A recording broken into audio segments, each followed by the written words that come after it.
Hey everyone, welcome back to my channel.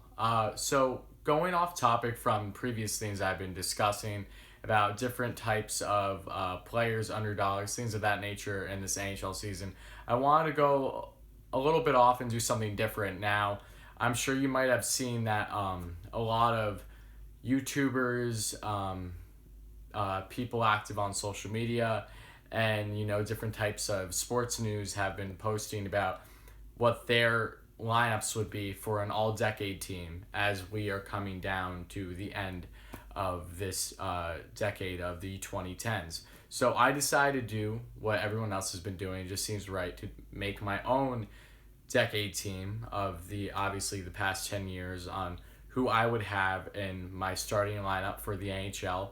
And I based this off obviously a lot of statistically, but I also had some picks where it wasn't necessarily the stats that aren't as coveted as others, and I'll get into that.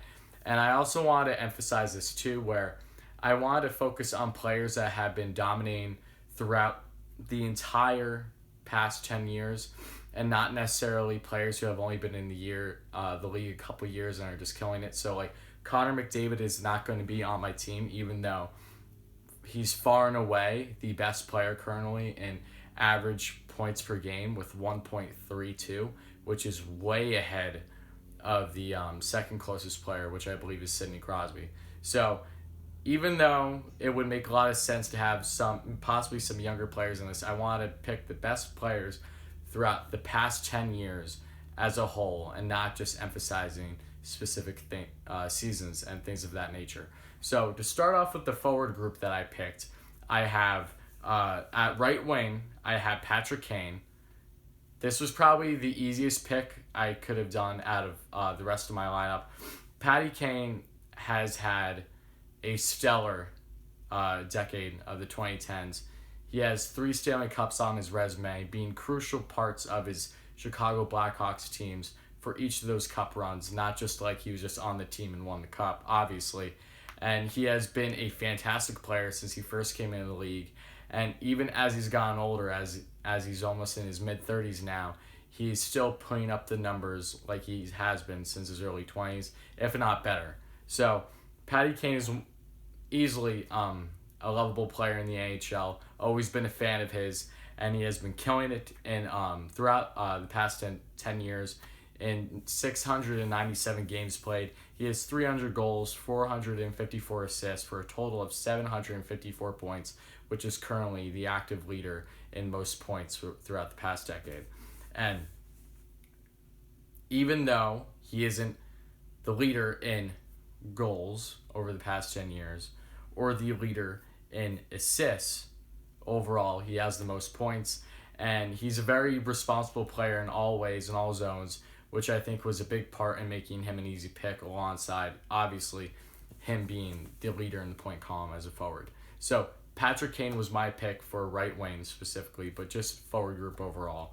And then my center, the fact that I'm not picking Connor McDavid, I have to go with Sidney Crosby. An honorable mention could easily be guys like Patrice Bergeron or Evgeny Malkin, but especially what Crosby did in the first half of this decade speaks for itself. In 589 games played, he has 268 goals, 458 assists, for a total of 727 points. And he is also obviously a 3-time Stanley Cup champion, even though it would be 2-time, I believe, for this decade, because I believe the first Stanley Cup he won was before 2010. Could be wrong, but I'm pretty sure of that. So overall, 2-time Stanley Cup champion. Crucial part. He's been the face of the franchise for the Pittsburgh Penguins throughout his whole career, and love him or hate him, he is a fantastic player. Will go down as one of the best NHLers to ever play the game, and he was another easy pick. So to conclude the forward group, I have at left wing. This one was tough, where if I was going to contribute some like younger players that didn't start in the 2010, Nikita Kucherov definitely would have been up there among some other forwards. Martin St. Louis was a big name that I was considering as well, especially given the fact that he's already been retired for quite some time now. But in points per game, he was top 3 in the past decade top three or top five, which says a lot given the fact that he hasn't played in years now. But my choice was Alexander Ovechkin. Obviously, he's the current goal leader out of any other player without throughout the past decade. In 726 games played, he has 412 goals, 306 assists, and a total of 718 points. And he currently leads the decade in average goals for a game as well with 0.567. And he's obviously a Stanley Cup champion as he won 2 seasons ago with the Washington Capitals. But Ovi, another player, where love him or you hate him, I've always admired his game. His shot is so lethal, and he does nothing different at all, night in and night out, and he still gets the goals. It is truly remarkable, and I've always wondered about that, how guys just still can't keep up to him. He was ahead of the game when he first came in the league, and even as the game has changed, he has still managed to plant himself in that left dot, specifically on the power play, get the puck, whether it be from Carlson, Backstrom, or Kuznetsov, and he will get you that one-timer goal. So like it honestly baffles me that teams know exactly what he's doing, but he still moves around enough to get them off pace, and then before you know it, their center of attention is solely on a player on the right side, for example, and then the pass comes over the left, and bam, it's a goal. So Ovi, remarkable player, could very well go down as the best goal scorer of all time, and in my opinion, he is. And I won't be surprised if he gets close to beating Gretzky's record just with the pace he's been on. Obviously, he will need to continue to get upwards of 40 goals a season, but I think he has the chance to do it. He reminds me of Yager in a sense of if he's just determined to keep playing, he is going to put up the points no matter what, and I don't see him ever being on a heavy decline before he retires. So that is going to conclude my forward group. Now let's get to defense. My right-hand defenseman, right side, would be Erik Karlsson. This one was a pretty easy pick as well. Points-wise, he leads all defensemen within the past decade with having 564 points in 656 games, which includes 127 goals and 437 assists. And he also leads defensemen, obviously.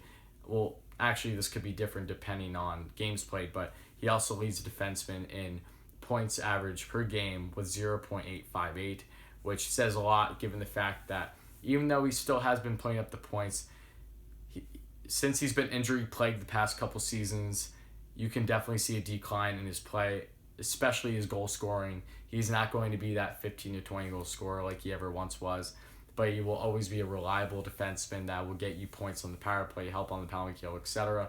But especially Erik Karlsson in his prime was unmatched. I've never seen a defenseman like him. Not sure if I ever will. Obviously, there have been plenty of great defensemen that you could think of that were so great two-way and offensively. Guys like Nick Lidstrom, of course, come to mind. Bobby Orr. The list goes on. And for me, biasly, I would say Brian Leetch, because I've seen his highlights. Truly fantastic two-way player as well. But so many other gifted defensemen to think about. But in the past decade, Erik Karlsson, even with the decline he's been on from the early 2010s, he is still the best defenseman overall to pick for this decade. And the second defenseman I picked on the left side, this one could be more controversial, but I picked Ryan McDonagh. Yes, there is some bias to it, but I'm going to explain why I picked him specifically. I know I watched plenty of Ryan McDonagh, and he was fantastic for the New York Rangers and is doing great for the Tampa Bay Lightning. But the things that he does night in and night out are simply unmatched. He's a warrior. He blocks shots like no tomorrow. He was a huge part of the Rangers and plenty of their playoff runs throughout the years that he was with them, and with Tampa since he's been with them as well. And in 647 games played, he has 63 goals, 233 assists for 296 points. Now, like I've said in previous videos, I don't view that defensemen should be viewed solely on their points, and Ryan McDonagh is a perfect example of that, in my opinion. Other guys that an honorable mention I could throw in is like Ryan Ellis, Zdeno Chara, guys of that nature that are just so great in their own zone, and they do so much little things that can get not as much recognition versus having a flashy goal or flashy assist. But McDonagh, the thing that really made it an easy pick for me, along with Erik Karlsson, was the fact that he has a plus minus of plus 181. That is the second best in the past decade, only to Zdeno Chara with over 190. And really could have went with either one of them, but I personally chose Ryan McDonagh, and I've always loved his game and the type of warrior that he's been. I cannot say enough great things about him, but I wanted to have more of an offensive mind defenseman and even though McDonough's two-way, more defensive mind defenseman for my all-decade team. So those were the defensemen I went with. And for goaltending, this one should be obvious. Mine's Henrik Lundqvist. To all the people that say Carey Price has been the best, Corey Crawford, Jonathan Quick, the stats do not add up. Put Stanley Cups aside. Yes, they are nice. Yes, they are important. But overall, it is a team game, and Henrik Lundqvist, in my opinion, gets overlooked so much, especially earlier in his career when he was in his prime, leading up to the Stanley Cup run that he had with the Rangers in 2014-15. His stats that he's had have truly been remarkable, even with him being in the decline of his career. Currently, he is tied for first in goals saved above average per 60 minutes, which is going to be 0.408, which is ridiculous given the fact that he's played over 600 games. Remarkable. And he is obviously the active leader in goaltenders and games played too, but that only makes it so much better given the stat I just told you, the amount of games he's played.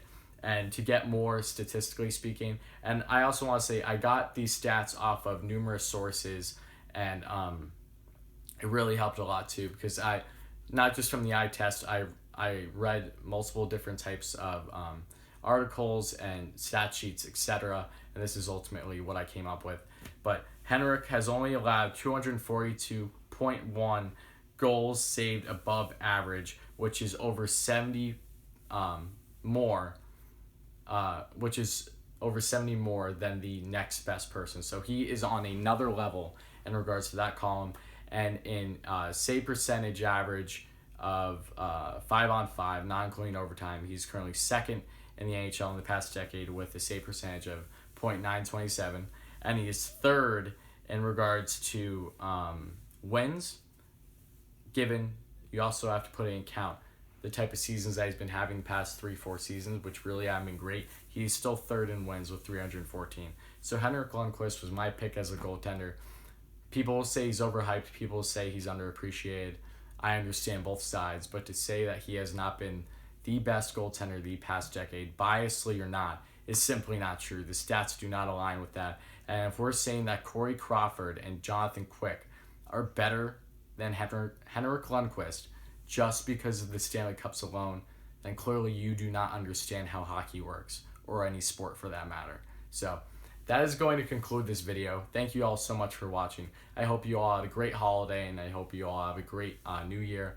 In case I'm not back before then, I will try to make another video before then, though. Just been caught up with a lot of things with the holidays lately too, which is why I haven't posted in 4 or 5 days now. But yeah, thank you all so much, and I will be back soon.